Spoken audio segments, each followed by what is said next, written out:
jari termasuk ke dalam alat sulit. Masalah yang ke-17. Ketika beristinja, jari-jari seorang perempuan menyentuh bahagian bibir alat kemaluannya. Ia tidak membatalkan puasanya.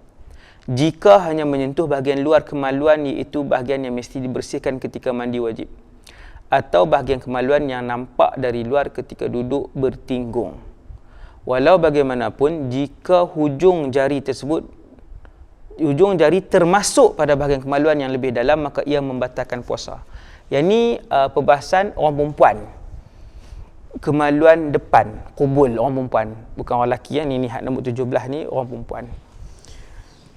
Orang perempuan bila dia buang air kecil, dia basuh. Kata para ulama, cukup kalau dia nak sentuh bahagian tu, nak basuh, maka cukup dengan perut jari-jari yang ni ya.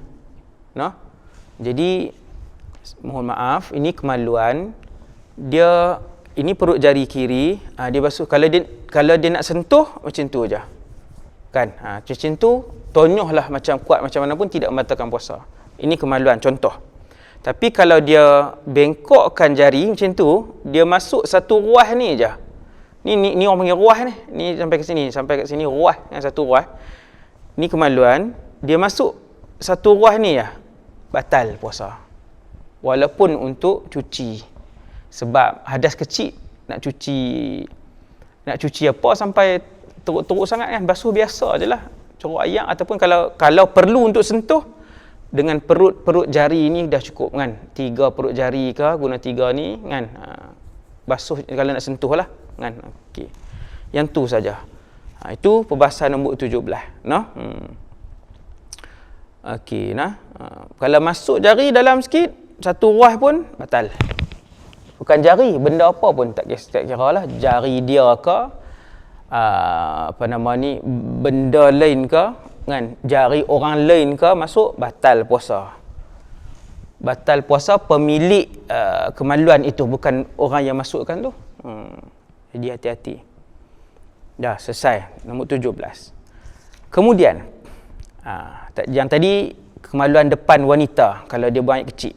Nombor 18, menyentuh lubang dubur ketika berpuasa.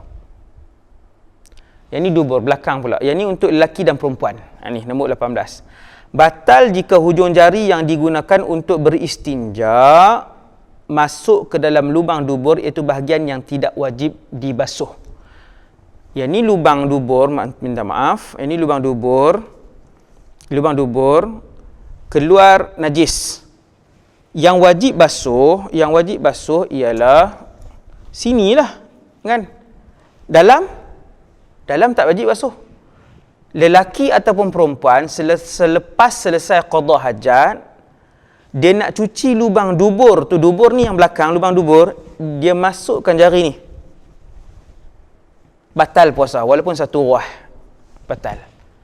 Sebab tu dia sebut memasukkan bahagian yang ke dalam lubang dubur, bahagian yang tidak wajib dibasuh. Mana bahagian yang tidak wajib? Dalam tak wajib. Yang ni lubang dubur, basuh yang ni je lah. Sorry ya, belah ni lah, minta maaf. Okay, basuh belah ni je. Basuh je lah lubang dubur ni, basuh yang tu. Kenapa perlu masukkan jari? Tak.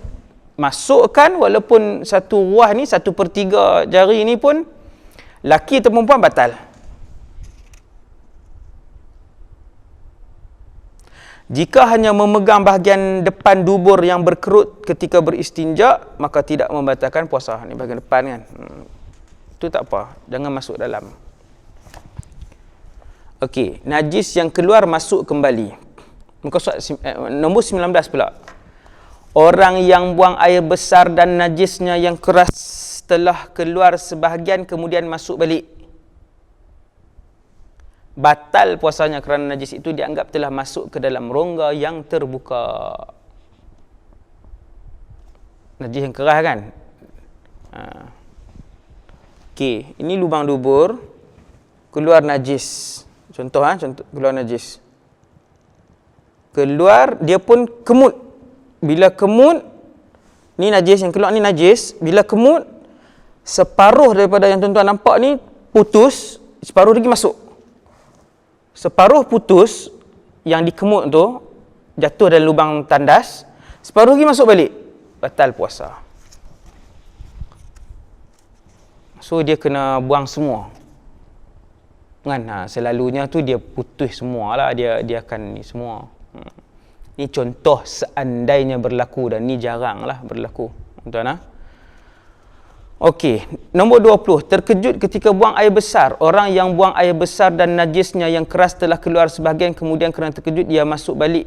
Tidak batal puasanya kerana keadaan itu bukan dibuat dengan sengaja, tapi kerana terkejut. Ini tak sengaja, terkejut. Okey. Yang terkejut ni tidak batal.